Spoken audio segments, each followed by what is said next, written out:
먼 옛날 당군이 세웠던 강화 참성담부터 외세가 몰려오던 개항기를 거쳐 국제도시로 나아가는 지금까지 인천은 오랜 역사만큼이나 수많은 전설이 가득하더라.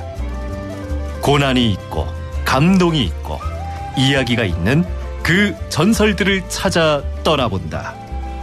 인천 야구.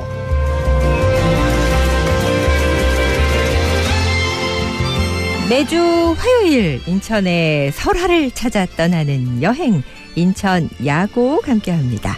오늘도 여행의 길라잡이 인천대학교 인천학연구원 남동걸 박사님 나와 주셨습니다. 안녕하세요. 네, 안녕하세요. 반갑습니다. 네, 반갑습니다. 우리 남동걸 박사님은 항상 재미난 이야기를 가지고 오시는 듯한 느낌이 드는데요. 오늘 설화는 어떤 내용일까요? 네, 오늘도 아주 흥미로운 설화입니다. 네? 오늘은 그 영종도에 전해지는 이야기인데요. 네.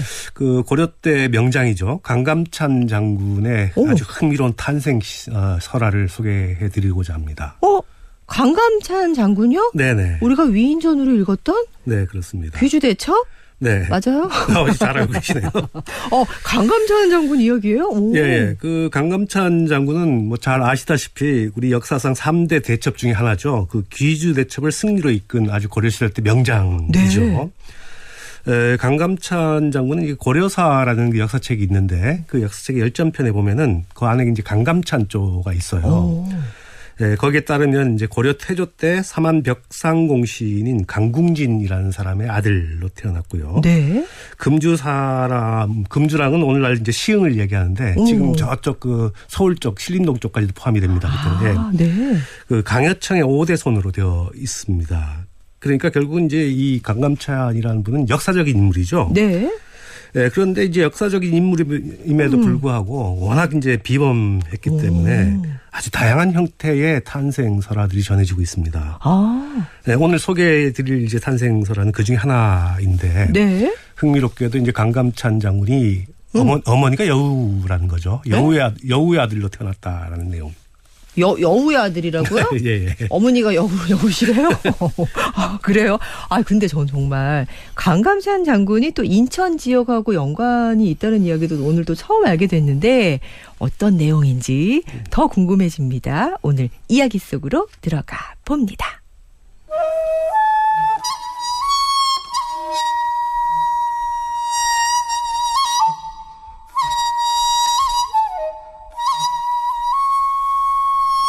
옛날 강감찬의 부친이 일이 있어 길을 떠났는데요. 어느 날 용꿈을 꾸게 되었습니다. 꿈에서 깨어난 부친은 대단한 태몽이라는 사실을 직감했죠. 그래, 이건 분명히 훌륭한 아이가 태어날 거라는 그런 예언이야. 어서 가서 이 부인과 아기를 가져야 되겠어. 부친은 부지런히 귀가를 서둘렀습니다. 하지만 가는 도중에 아름다운 여인이 나타났는데요. 저 나으리 많이 피곤해 보이십니다. 부디 저희 집에서 하룻밤 쉬어가세요. 주변을 돌아보니 이미 날은 어두워지고 있었습니다. 부친은 결국 여인의 집에 머물게 됐는데요. 여인은 융숭한 대접을 하며 부친을 유혹했습니다. 식사도 하시면서 몸도 좀 녹이세요.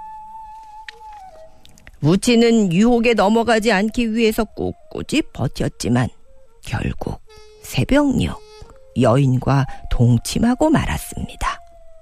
다음 날 아침 부친은 전날의 일을 크게 후회하며 집으로 돌아왔는데요. 그 후 1년 정도 지났을 무렵 그 여인이 다시 부친을 찾아왔습니다. 당신은 아들을 낳아놓고서는 어떻게 한 번도 와보지 않죠? 어떻게 된 일이에요? 뭐시라? 아들을 낳았다고? 그게 무슨 말이냐?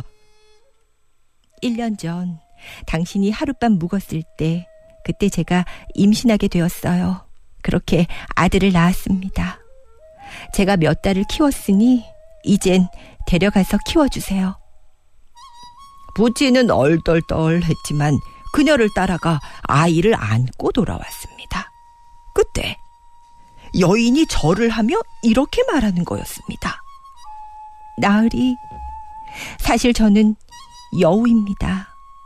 당신이 훌륭한 아들을 낳으려는 것을 미리 알고 이렇게 사람으로 변해서 당신을 유혹했어요.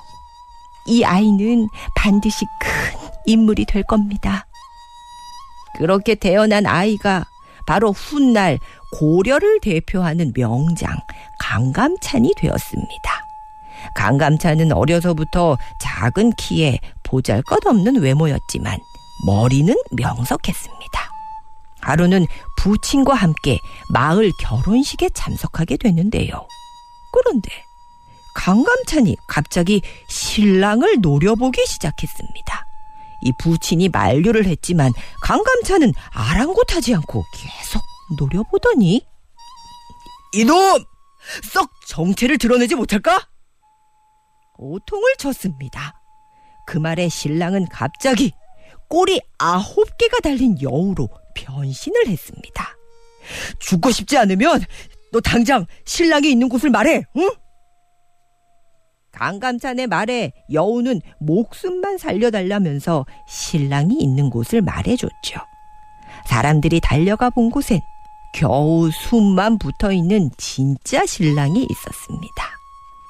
이후 사람들은 강감찬이 귀신을 보고 귀신과 대화가 가능한 인물이라면서 대단하게 여겼다는 설화입니다.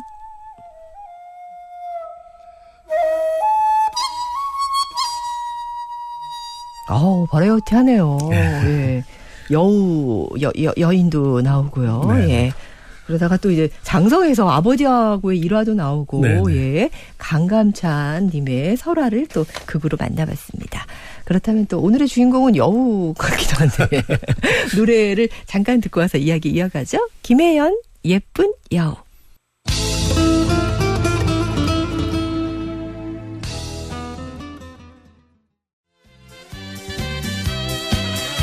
인천 야곡 함께하고 계십니다.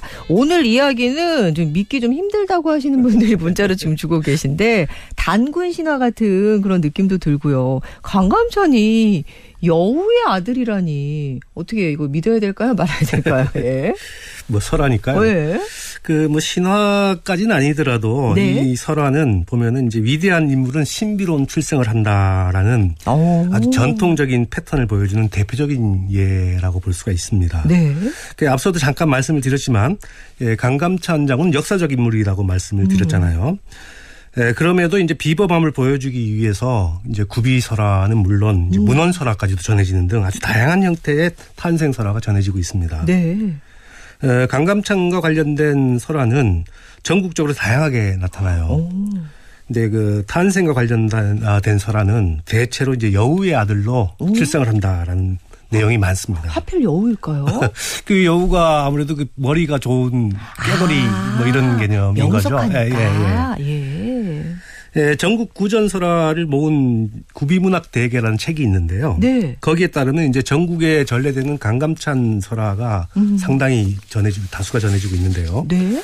예, 그 중에 이제 강감찬이 여우의 아들이라고 나타나는 그런 설화만 한 30여 편 가까이 된다고 해요. 그렇게 많아요? 예, 그러므로 오늘 소개해드린 영종도의 강감찬 장군 탄생 설화 역시 네. 그러니까 여우의 아들도 태어났다라고 했잖아요. 그죠? 그러니까 전형적인 강감찬의 출생담을 보여주는 설화라고 볼 수가 있겠습니다. 네. 오늘 설화는 아까 극에서도 들어보셨지만 태어날 때 이야기도 있었지만 이후에 이제 자라서 아버지하고의 또 일화도 담겨 있었잖아요. 네네. 그 오늘 소개해드린 설화는 강감찬의 탄생 관련 설화와 함께 이제 성장담 일부 이제 들어가 있긴 한데요. 네. 그 출생담에 의해서 나타난 성장담에서도 그 이물교원이라는 건 뭐냐면 사람과 다른 동물과의 이제 사이에서 태어난 이물교원의 탄생으로 인해서 아주 특출한 능력을 보여준다라는 내용을 담고 있는 거죠. 네. 여우가 신랑으로 변신해 있는 모습을 알았다라는 거잖아요. 그죠? 맞아요. 네, 그래서 이런 면에서 봤을 때는 전국의 강감찬 설화의 유형과 이제 비슷하다라고 볼 수가 있겠습니다. 예, 좀 네. 일맥상통하는 면도 네. 좀 있고요. 네. 근데 아까 이제 문헌 설화도 있다고 하셨는데 네네. 문헌 설화는 또 어떻게 기록이 이렇게 되어 있을까요? 문헌설화도 있는데요. 그 문헌설화는 그 고려 때의 그 설화집이라고 할 수 있는데 그 최자라는 사람의 보환집이라는 책이 있습니다. 네. 예, 여기에 이제 강감찬 장군의 탄생설화가 실려 있어요. 예, 근데 여기서 주목되는 점은 최자의 보환집이 이제 강감찬 장군이 살았던 고려시대 때 나왔던 문헌이라는 거죠. 그러니까 이 말은 무슨 얘기냐면 결국 이미 이제 고려 당대 때부터 강감찬이 설화적인 인물로 추앙을 받고 있었다라고 볼 수가 있는 거죠. 네. 예, 보환집에 실린 강감찬 설화를 간략하게 소개를 해드리자면 예, 한 사신이 있었는데 그 네. 사신이 밤에 이제 시흥군 그러니까 아까 얘기했죠. 네. 시흥군으로 이제 들어섰는데 그러니까 강감찬 장군 집이 있었던 곳이죠. 큰 별이 어떤 집으로 떨어지는 것을 보게 됩니다. 네. 그래서 사신이 이상하게 여겨가지고 곧 관리를 보내가지고 이유를 이제 물은 거죠. 네. 그래서 그 관리가 이제 그 집에 가 봤더니 마침 그 집의 부인이 사내 아이를 하나 낳았다라고 해요. 아, 별이 떨어지고. 예. 그래서 이제 사신이 이제 이 일을 이상하게 여겨가지고 그 아이를 데리고 가서 길렀다라고 해요. 이제 이 아이가 곧 나중에 커서 강감찬이라는 인물로 정승까지 지내게 된 네. 것이죠. 네, 그리고 이어서 이제 송나라 사신이 이제 그때 고려하고 송나라가 이제 싸울 때니까. 예. 통교를 했을 때인데 싸우진 않고 송나라하고는 네. 아. 그 거란하고는 싸웠는데 네네. 그 송나라 사신이 이제 와가지고 강감찬을 만나게 돼요. 성장한 강감찬을 만나게 되는데 강감찬을 보고 이제 그 사신이 이야기를 합니다. 문곡성이 사라진 지가 오래됐는데 그 별이 어디 있었는가를 알 수가 없었다 그동안. 네. 근데 오늘 당신 강공을 보니까 그대가 바로 문곡성이군요. 바로 라고 알아. 이야기하면서 네. 큰 절을 했다라고 이야기해요. 근데 여기서 문곡성이라는 건 뭐냐면 북두칠성 아시죠? 네. 그 북두칠성 중에 네 번째 별을 지칭합니다. 이 별은 이제 학문과 재물을 관장하는 별인데 네. 그 정도로 이제 강감찬이 위대한 인물이다라고 이 얘기를 한 거죠. 참고로 이제 강감찬이 태어났다는 곳이 오늘날 이제 낙성대라고 서울에 보고 있죠. 서울 관악구. 예, 거기입니다. 아, 그렇습니다. 낙성대가 이제 강감찬의 집이었죠. 예. 아, 화려하네요. 여우 엄마에다가 별이 떨어지고, 예, 낙성대, 강감찬의 설화 이야기 나눠보고 있는데요. 그렇다면 저희가 잠시 날씨 안전정보 듣고 와서 또 이야기 이어가도록 하겠습니다. 김희정 캐스터. 인천 야곡 오늘은 강감찬 우리가 알고 있는 강감찬 장군 네. 거란족과 싸웠던 네네. 그 장군의 설화를 이야기로 만나보고 있는데요. 근데 역사 속의 인물이 다 이렇게 설화가 있는 건 아니잖아요. 아, 그럼요. 예. 저 이순신 장군도 못 들어봤는데. 이순신 장군도 뭐 설화가 있긴 있죠. 있어요. 예. 아, 어쨌든 강감찬 장군은 뭐 30여 편 정도의 설화가 있다고 하니까 대단합니다. 그런데 설화가 또 전국적으로 이렇게 퍼져 있다고 했잖아요. 네네네. 영종도만의 그럼 설화는 아닌 것 같은데 영종도에서 어떻게 이렇게 전해지게 됐을까요? 그리고 여기 원체 유명하신 분이니까 당연히 전국적으로 퍼져 있을 수밖에 없는데 그 사실은 이 설화가 영종도에서 채록이 됐다라는 것이지 네. 영종도의 자생설화는 아닌 것처럼 보여져요. 네. 그러니까 외지에서 유입된 것이 아닌가. 근데 영종도는 섬인데 어떻게 외지에서 유입이 되느냐라고 하냐면 그 영종도에는 그 영종진이라고 요즘 말하면 군부대가 있었거든요. 조선시대 때 있었는데 네. 이 군부대가 거기 있기 때문에 전국에서 무인들이 이제 각지의 무인들이 다 몰려들 수밖에 없는 거죠. 예, 그렇기 때문에 우리나라 대표적인 장군인 강감찬 관련 설화가 이 무렵 전해진 게 아닌가 이렇게 생각이 듭니다. 그렇군요. 조선시대 군부대가 있었기 때문에 전국적인 설화가 또 영종도에서 이렇게 또 퍼져나갈 수도 있다라는 말씀 해주셨습니다. 우리 강감찬 장군이 맨 처음에 이제 나왔을 때 용꿈을 꾸고 태어났다고 했잖아요. 네. 아주 비범한 꿈을. 네. 그랬더니 우리 애청자님들도 태몽을 지금 밝혀주고 계시거든요. 우리 6458번님은 멋진 스포츠카에서 호박이 넝쿨째 떨어지는 꿈을 또 호박을 받으셨대요. 우리 7104번님은 화려한 독수리가 저를 뚫어지게 쳐다보는 거예요. 그런데 저희 딸을 낳았습니다. 정말 아름다운 꿈을 많이 꾸셨네요. 7836번님은 맑은 물에서 물고기 잡는 꿈. 이런 게 나중에 이렇게 전해지면 나중에 설화가 되는 거죠. 그럼요. 설화가 되는 거죠. 그렇죠. 예. 아, 태몽 이야기도 재밌네요. 예. 오늘도 인천 야구 우리 남동걸 박사님 감사합니다. 네, 감사합니다. 네.